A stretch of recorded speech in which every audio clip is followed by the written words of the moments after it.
নমস্কার। আজকের গল্প রাত 12টা, লিখেছেন সঞ্জীব চট্টোপাধ্যায়। রাত 12টা, ঝনঝন করে টেলিফোনটা বেজে উঠল। টেলিফোনটা আছে আমার বসার ঘরে, পাশের ঘরে আমার মা। বাড়িতে আর তৃতীয় কোনো প্রাণী নেই। কেন নেই সে অনেক কথা, ওসব শুনে আর কাজ নেই। ফোনটা ছন্দে ছন্দে বাজছে, বেজেই চলেছে। পেঁচানো সিঁড়ি নিচে নেমে গেছে। অন্ধকার চোরের মতো ঘাপটি মেরে বসেছিল, আলো জ্বালতেই ছিটকে পালালো। দোতলা থেকে একতলায় নামতে আমার বেশ ভয় করছিল। আসলে আমি তেমন খুব একটা সাহসী নই। রাত 11টা পর্যন্ত তবু আমার ভয় টয় করে না, কিন্তু তারপরেই গা ছমছম। হঠাৎ কোনো দিকে তাকালেই মনে হয় কেউ যেন ছিল, সরে গেল।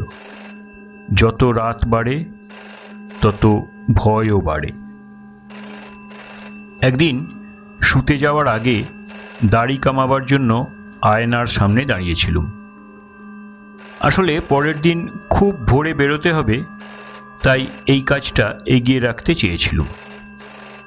আয়নায় সাবানের ফেনা মাখা আমার মুখ, আর দেখি কি আমার কাঁধের পাশ দিয়ে উঁকি মারছে আর একটা মুখ।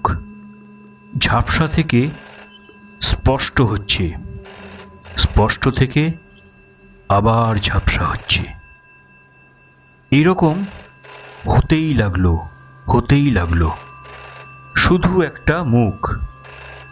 আমি ভয়ে কাঠ হয়ে গেলুম।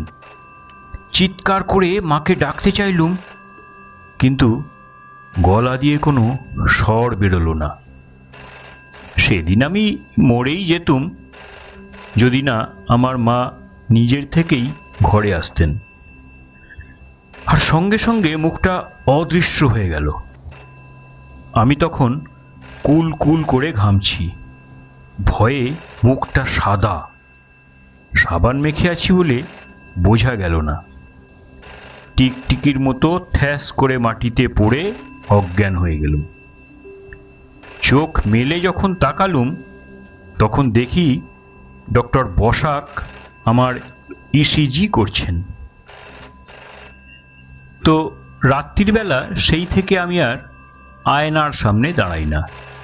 কি দরকার বাবা ঝামেলা করে। মাকে যখন বললুম পুরো ব্যাপারটা, যে ঠিক কি হয়েছিল, মা তো খুব সাহসী, হেসে এক কথায় উড়িয়েই দিল। তবু আমি বললাম যে দেখো, আমার হার্টে কিচ্ছু হয়নি। আমার পেছনে কেউ এসে দাঁড়িয়েছিল। আয়নায় আমি তার মুখ দেখেছিলুম। তার উত্তরে মা যা বলেছিল সে আর আপনাদের কি বলবো। মা বলল, আমার যে খাদ্যাভ্যাস, অর্থাৎ ওই রোজের ঘুগনি, ফুচকা, আলুর চপ, এসব খেলে শুধু ভূত প্রেত কেন, দৈত্য দানব সব কিছুরই নাকি দর্শন পাওয়া যাবে। তাই আমার এখন খাবার হবে শুধুমাত্র লাউ আর কাঁচা দুধ দিয়ে শুক্তো। বেশ কিছুদিন এই পথ্যই আমার চলবে। যাই হোক, আলো আঁধারি সিঁড়ি দিয়ে নামছি নিচে। দোতলার আলোর আভায় যতটুকু দেখা যায় আর কি। আগে নিচে একটা 15 পাওয়ারের আলো সারা রাত জ্বলত, কিন্তু পরপর 2 মাস 1000 টাকার বিল আসায় আলো এখন অন্ধকার। নিচে এখন আর কোনো আলোই জ্বেলে রাখা হয় না।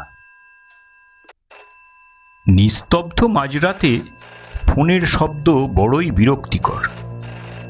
নিশ্চয়ই রং নম্বর হবে, কিন্তু তুলতেই হবে, তা না হলে বাজনা থামবে না। বৈঠকখানার আলোটা জ্বালতেই অন্ধকার সব হুটোপুটি করে ফার্নিচারের তলায় তলায় ঢুকে গেল। টেলিফোন যন্ত্রটাকে খুব উজ্জ্বল দেখাচ্ছে। যখন বাজছে মনে হচ্ছে কাঁপছে। রিসিভার তুলে বললুম, হ্যালো। বরফের মতো ঠান্ডা একটা বাতাস যেন ভেসে এলো এপাশে। এমন অবৈজ্ঞানিক ব্যাপার কেন ঘটবে বুঝতে পারছি না। টেলিফোনে শব্দ তরঙ্গ আসবে, বাতাস কেন আসবে? টেলিফোন কি ব্লোয়ার? যাই হোক, এইবার বেশ বিরক্তির গলায় বললুম, হ্যালো। ওপাশে কাঠের চেয়ার নাড়ার মতো একটা শব্দ হলো। আবার বললুম, হ্যালো। ভেসে এলো অস্বাভাবিক একটা গলা। উচ্চারণ পরিষ্কার, কিন্তু শব্দটা অস্বাভাবিক। কে? অমল? হ্যাঁ, অমল বলছি। আপনি কে? আমি প্রকাশ। কে প্রকাশ? প্রকাশ গাঙ্গুলি। আরেকটু হলেই আমার হাত থেকে রিসিভারটা পড়ে যেত। প্রকাশ গাঙ্গুলি মানে? ইয়ার কি হচ্ছে নাকি মাঝরাতে? প্রকাশ গাঙ্গুলি ফিরোদাবাদ রেল অ্যাক্সিডেন্টে মারা গেছে এই কদিন আগে। ধীর শান্ত উত্তর। জানি, সবাই জানে। ডেড বডি আমিও দেখেছি। অনেকক্ষণ পাহারা দিয়েছি একা বসে বসে। তারপর সবাই এলো, শনাক্ত করলো, পোস্টমর্টেম হলো, ডেথ সার্টিফিকেট নিল, নিমতলায় দাহ হলো। সবাই জানে। এ আর নতুন কথা কি? আমার মৃত্যু সংবাদ আমি জানবো না? মরা মানুষ ফোনে কথা বলে এমন কথা তো শুনিনি ভাই। এই রাত দুপুরে কি হচ্ছে? এসব বদমাইশি, ইয়ার্কি, মানুষকে ভয় দেখানো শুধু শুধু। মারা গেলে মানুষের আর কোনো কিছু থাকে না, সে আবার টেলিফোন করবে কি করে? যত সব। ওপার থেকে একটা হাসির শব্দ ভেসে এলো। এক ঝলক ঠান্ডা বাতাস। হাসির পরেই কণ্ঠস্বর। মনে হচ্ছে কেউ যেন ইস্পাতের নলের ভেতর দিয়ে কথা বলছে। তোর কোনো ধারণা নেই অমল। মৃত্যুর পর মানুষের আর কোনো বাধা থাকে না। যা খুশি তাই করা যায়। এখনই আমি তোর সামনে গিয়ে দাঁড়াতে পারি, কিন্তু তুই ভয়ে অজ্ঞান হয়ে যাবি। প্রাণের বন্ধু ছিলুম, তবুও তুই ভয় পাবি। আমার নাম শুনেই তুই কাঁপছিস, আর সামনে গিয়ে দাঁড়ালে কি হবে তা তোর ভালোই জানা আছে। তুই কার ফোনে কথা বলছিস? পৃথিবীর সব ফোন এখন আমার। সব রেডিও, টিভি স্টেশন এখন আমার। তোর রেডিওতে কলকাতা ক ধর, আমার গলা শুনতে পাবি। তোর ওখানে এখন দিন না রাত? তোরা আলো আর কালো ছাড়া কিছু জানিস না। এছাড়াও একটা কিছু আছে, এখানে না এলে বোঝা যাবে না। যাক, কাজের কথাটা বলে নি। ডানকুনিতে আমার বর্দি থাকে। হ্যাঁ, সে তো জানি। তুই আর আমি অনেকবার তার বাড়িতে গেছি। বেশ, এইবার শোন, তোকে একটা কাজ করতে হবে। দিদি আমাকে একটা হার দিয়েছিল।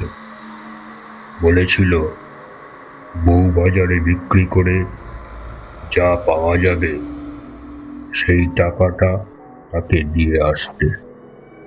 তারা একটু অর্থ কষ্টে আছে আর কি।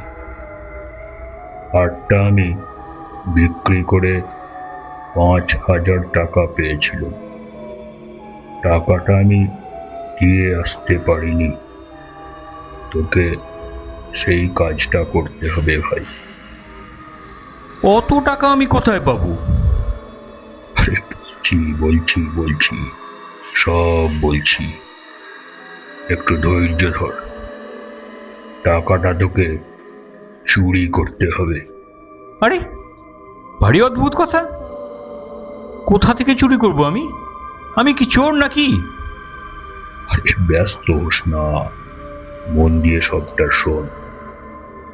আমাদের বাড়িতে যাবি, দেখবি সবাই শোকে কেমন যেন হয়ে আছে। তুই একটু সান্ত্বনা টান্তনা দিবি, দিতে বলবি, হে মাসিমা, প্রকাশের কাছে আমার একটা ক্যাসেট ছিল, শোনার জন্য দিয়েছিল। সেটা আমি আবার আরেকজনের কাছ থেকে চেয়ে এনেছিল। সে চাইছে ক্যাসেটের র্যাকটা একবার দেখব। যে র্যাকে ক্যাসেট থাকে সেখানে যাবি। ডান দিক থেকে 16 নম্বর ক্যাসেটটা টেনে বের করবি। মনে রাখবি 16 নম্বর। দেখবি খাপ আছে, ক্যাসেটটা নেই। পকেটে ভরে ফেলবি, ওদের সামনে খুলবি না, সোজা চলে আসবি বাড়িতে। এইবার খুলবি, দেখবি 10টা 500 টাকার নোট ভাঁজ করা। এইবার তোর দ্বিতীয় কাজ, ডানকুনিতে গিয়ে দিদির হাতে দেওয়া। বন্ধু হিসেবে এই কাজটা তোকে করতেই হবে ভাই।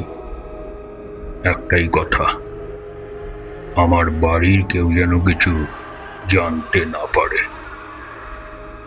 সে তো বুঝলাম, কিন্তু যদি ক্যাসেটে কিছু না থাকে? থাকবে, অবশ্যই থাকবে। কেবল গুনতে ভুল করিস না। ডান দিক থেকে 16 নম্বর ক্যাসেটের ইনলে কার্ডটা আছে, মেহেদি হাসান। ঝট করে একবার দেখে নিয়ে পকেটে ভরবি। তোকে জানাবো কি করে? আমি ঠিক জানতে পারব, তবে হাতে 2 দিন মাত্র সময়। কারণ আমি ক্রমশই পৃথিবী থেকে দূরে সরে যাচ্ছি।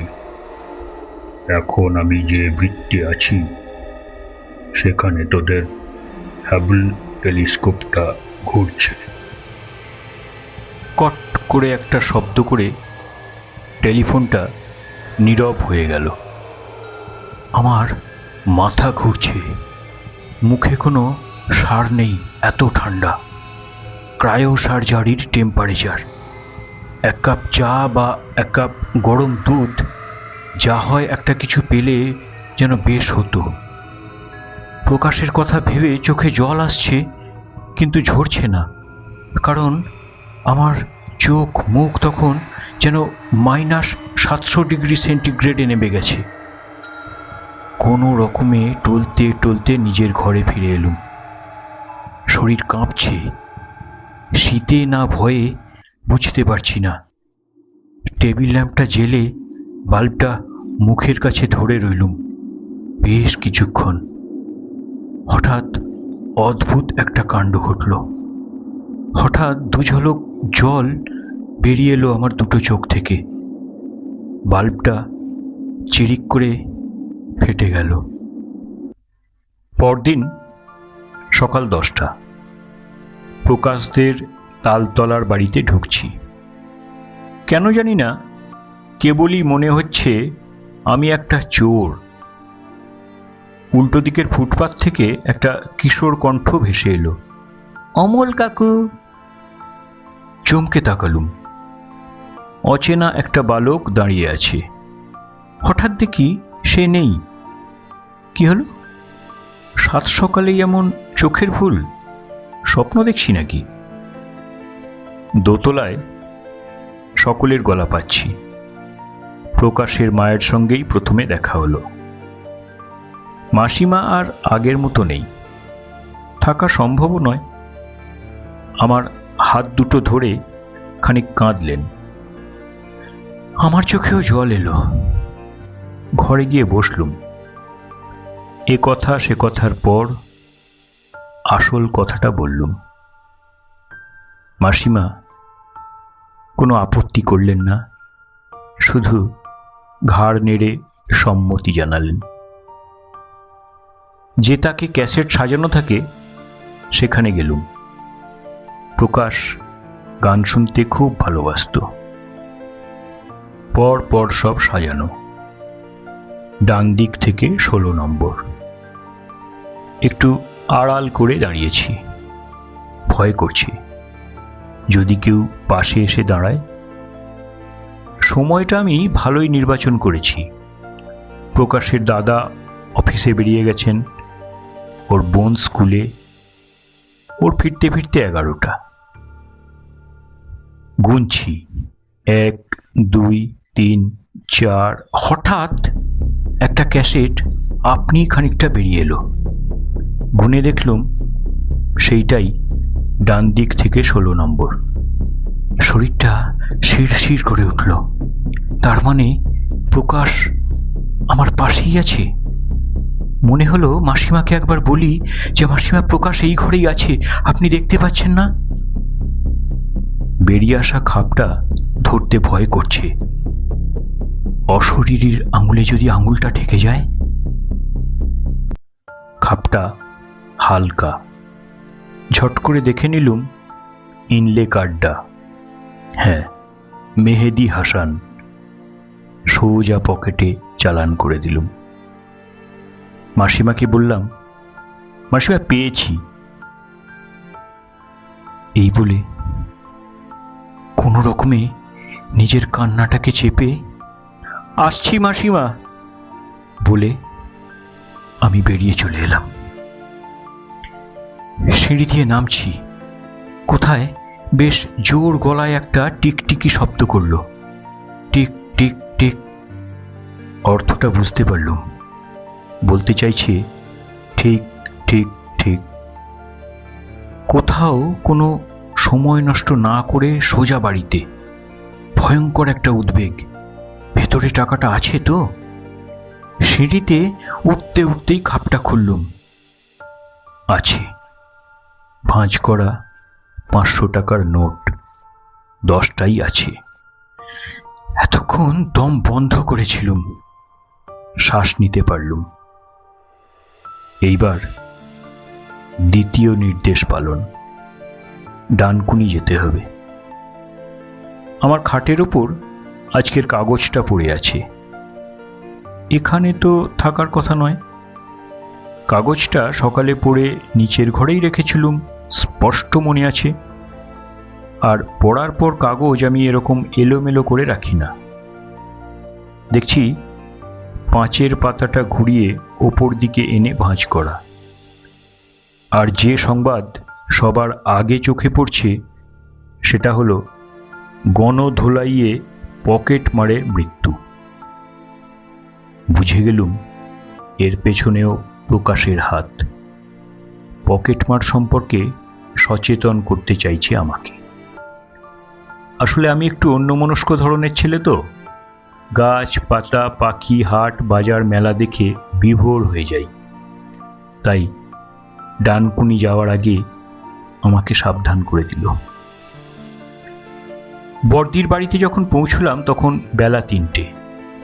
আমাকে দেখে ভূত দেখার মতো চমকে উঠলেন প্রকাশের বর্দি। তাকে বললাম, এই টাকাটা প্রকাশ আমার কাছে রেখেছিল আপনাকে দেওয়ার জন্য। আমাকে আর কিছু বলতে হলো না। বর্দি আমার হাত দুটো ধরে কাঁদতে লাগলেন এবং জানালেন যে প্রকাশের জামাইবাবু হাসপাতালে ভর্তি আছেন, আগামীকাল অপারেশন, টাকাটা তার ভীষণ কাজে লাগবে। গয়নাটা কবে দিয়েছিলেন, টাকাটা কবে পেলেন, আমার কাছে কদিন ছিল, এসব প্রশ্ন এলে আমি খুব বিপদে পড়ে যেতাম, কারণ এর কোনো উত্তরই আমার জানা ছিল না। তাই, দিদি আমার খুব কাজ আছে, আবার আসবো, আজকে চলি, হ্যাঁ। এই বলে আমি প্রায় পালিয়েই এলুম। ট্রেনে উঠছি, অচেনা এক ভদ্রলোক পেছন থেকে আমার পিঠে হাত রেখে বললেন, ধন্যবাদ। চমকে ফিরে তাকালুম, না, কেউ নেই। তাহলে কে বলল? আজ ঠিক রাত 12টা, জেগে বসে আছি। টেলিফোন বাজবে কি? নমস্কার, শেষ করলাম আজকের গল্প রাত 12টা। লিখেছেন সঞ্জীব চট্টোপাধ্যায়। গল্পটা কেমন লাগলো অবশ্যই জানাবেন। যদি ভালো লাগে তাহলে আমার চ্যানেলটা সাবস্ক্রাইব করে আমার সাথে থাকুন, পাশে থাকুন, শুনতে থাকুন বাংলা সাহিত্যে আপনার প্রিয় লেখকের আপনার পছন্দের গল্পগুলো, আমার গল্প পাঠের আসর শাল্টুদার গপ্পতে। সবাই খুব ভালো থাকুন, সুস্থ থাকুন, আনন্দে থাকুন। নমস্কার, ধন্যবাদ।